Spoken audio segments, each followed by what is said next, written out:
All right, here we go again. Take number 2 of Devil's Advocate Stooge. All right. Are you going to heaven? I'm not going to hell. I've taken a glimpse at both. You can tell them apart without a smell.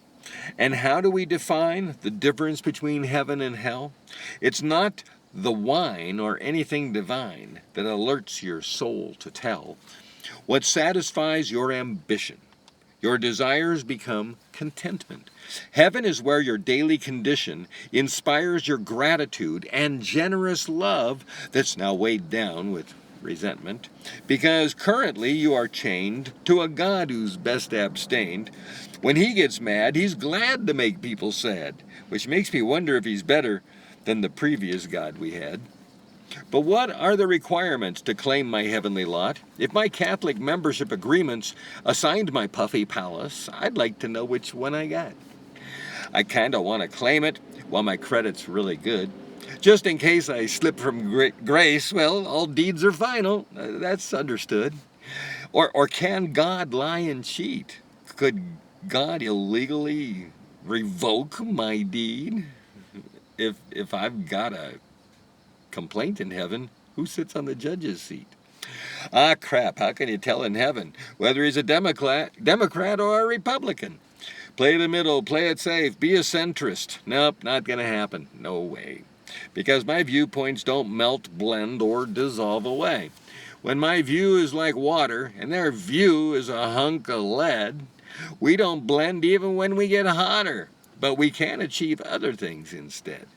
We can shape the lead into a goblet and transport the water to here or there. By appreciating the differences we've got, our lives are a harmony to share.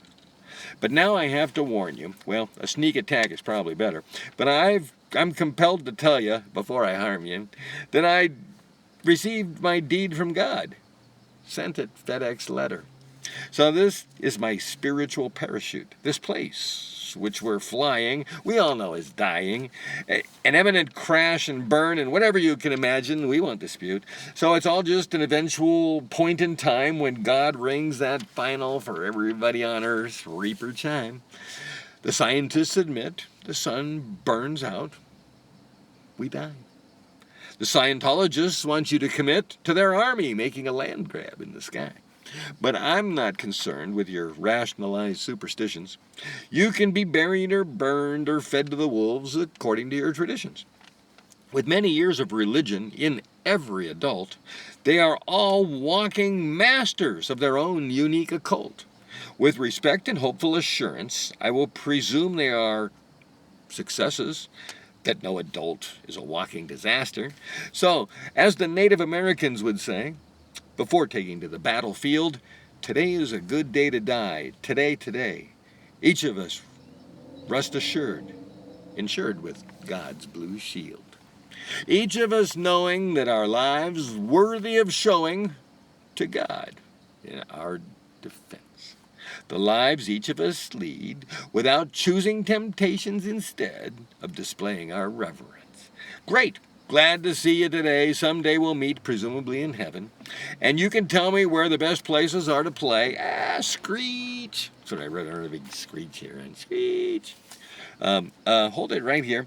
Somehow, in these 5 pages, I failed to steer to the story I had in my mind. Perhaps it's better to stop. It was going to get cold. The story was completely fantasy, but some people might fear me when I told one of my gruesome tales based on someone else. Well, hold it. No. Sheesh. I'm not fickle. Just changing decision. All right. What I wanted to ask was, how do people fear evil when it is the better choice? If the most successful completion of your task could involve a murder without guilt, if you got paid $1 billion, wouldn't you rejoice? And here's another one to add to your godless gun. How do you get your teenage daughter to stop from becoming the fruit of the underage sex crop? It's illegal to rape having any kind of sex with a kid under 18. Even if you make your pedophile self-love tape, either the girl raped the guy or the guy was obscene. But Not even the threat of jail will stop these educated cottontail trading virginity for a cherry ice cream. And while we're on the topic, what about virginity? No female can wait 18 years before pulling her first trick. Not even Uncle Sam can stop her. What father would want to adopt her? She's made it clear, and rules are bad. All rules are bad. What interests her the most is repulsive to her dad. Teenagers have no reason to obey their mother. Sisters don't obey their dad or older brother. Why shouldn't someone tell a lie? Will they be punished when they die? But what if all that lying, or after all that lying, the cheaters won? What if the worst possible way of dying was legal with no repercussion? Some specific people would be allowed to choose who's allowed to live and those allowed to lose. But as we already decided, all those innocent people were good to go. As they all previously confided, to heaven they were going. This they did know.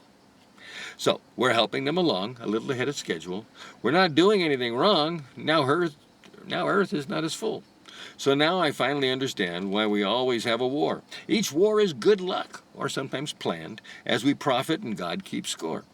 God will thank me like a farmer who supplies the food for shelf and belly.